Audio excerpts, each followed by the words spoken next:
سلامونه نیکې هیلې احتراماتونه اغلې شاپیرۍ بیبي جوړ په خیر صحت مزاج خدای دې وکړي چې روغ جوړ وئ له سعید شینواري صاحب نه مې ستاسې شمېره واخیسته له ډېر وخته پسې ګرځېدم خو اوس ستاسې شمېره په لاس راغله زه له کوزې پښتونخوا وزیرستان نه ګیلمن وزیر چې لږ ګوډه ړنده شعر او شاعري هم کوم او د پی ټي ایم پښتون ژغورنې غورځنګ د منظور پښتین د کاروان د مرکزي شورا غړی یم نو ما په دې خاطر ستاسې شمېره را پیدا کړه چې ما یوه ترانه لیکلې د وطن خویندو ته نو زه غواړم چې که ستاسې خوښه سوه ستاسې په طول پوره وه او تاسې امادګي ورته نیولی سوه چې ما هغه در لیږلې وی تاسې تر نظر تېره وی بیا مو که خوښه وه ډېره ښه ده بیا چې هر حساب کتاب و هغه به مو سره ویلی وی او که ستاسې خوښه نه سوه نو بیا به هم ماته ووایئ نو زه مو د جواب په تمه یم هیله کوم دا زما جواب دی دوستانو موږ خپل په اواز باندې غږ پورته کوو چې دا ړانده او کاڼه دنیا یې واوري ولې نه وبخښئ دوستانو دا زما د جواب مسیج دی ګیلهمنده سلامونه نیکې هیلې تاسو ته ستاسو درنې کورنۍ ته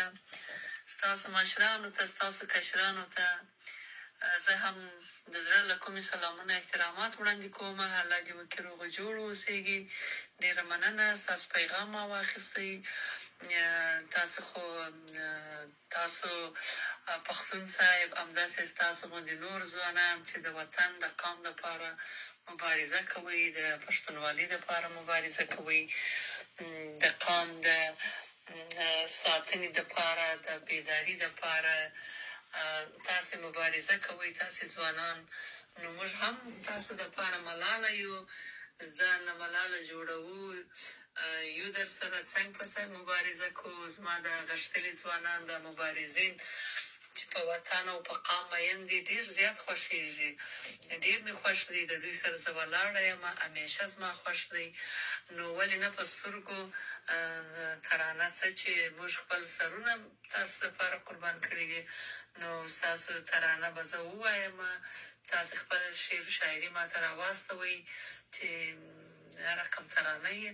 زه په خدمت کې یم ستاسو سره څنګ په څنګ مبارزې ته ولاړه یم همیشه مې د خپل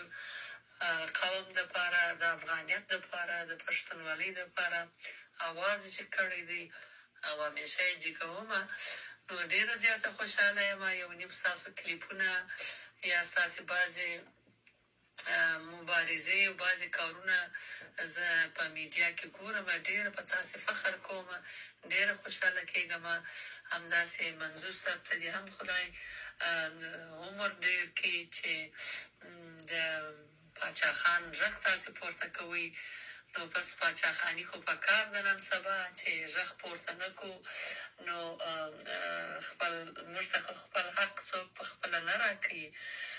نو زموږ اواز موږ خپل په اواز باندې غږ پورته کوو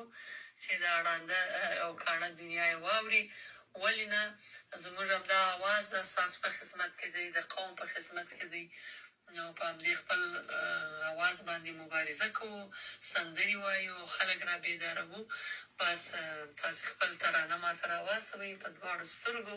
ستاسو د الله بریالیتوب او کامیابۍ په هیله مننه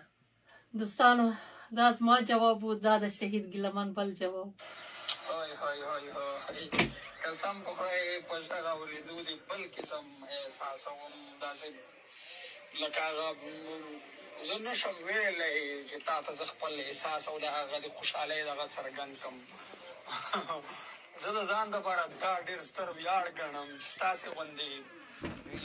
یو ستره هستي زما مبارزه یې کتلې ولیدلې ده او بیا یې تایید کړه نو دا زما لپاره ډېر ستر ویاړ دی او زه چې څونه مینه یا څونه لیوالتیا ستا سره لرم د هغې ته سوچ هم نشي کولی نو دا وطن دې بې تا نه شي ستا په غږ باندې ډېر خلک بیدارېږي او بیدار دي نو زما هم دا یو خواهش او یو ارمان و نو ډېر زیات خوشحاله شوم ما دغه درته ولیکلو خپل شعر مې ولیکلو درته تاسې په نظر تېر کړئ بیا سره خبرېږو وکړه خو اول زه ډېره ګرانو دوستانو دا د شهید ګیلمن هغه مسیجونه وو هغه خاطرات وو چې موږ باید هیڅ وخت هېر نه کو